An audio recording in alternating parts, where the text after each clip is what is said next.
A different kind of security going on. 23 ABC's Stephen Hicks live there right now with more on what's being guarded tonight. Stephen? That's right, Tim. The last plane took off out of Meadowfield Airport tonight just before 7 o'clock. But right now, volunteers are standing by guarding this plane, a plane whose next trip will take place on the road. While most people are getting ready for bed, 6 volunteers from the Minterfield Air Museum are taking turns watching over this Model T-38 jet. They're volunteering to spend 3 hours in the cold.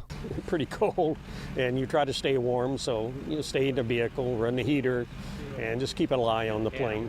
The plane is on loan from the Air Force National Museum, and after being moved here earlier today, is now ready for transport at daybreak in the morning, so we just want to make sure it stays as it is through the night. Because at 6 a.m. Atlas Towing will drive the jet free of charge to the newly remodeled museum in Shafter, where it will be one of the main displays. They're in the middle of a shift change, and Spencer, whose father was in the Air Force, brought a thermos full of coffee and some magazines to keep him entertained. He has no trouble volunteering when he thinks of the mission of the museum. Recognize and honor and keep alive the men and women that served and trained at Minter Airfield for World War II. The museum is completely run by volunteers, and while they're happy with the help they get, they said they could always use a few more volunteers. They admit they might be a little overcautious, but tonight's watch is a caution they're willing to take. Everyone thought it'd be better just to keep an eye on it. So, like I said, we have the volunteers that are willing to do it, and they're willing to pull 3-hour shifts all night long.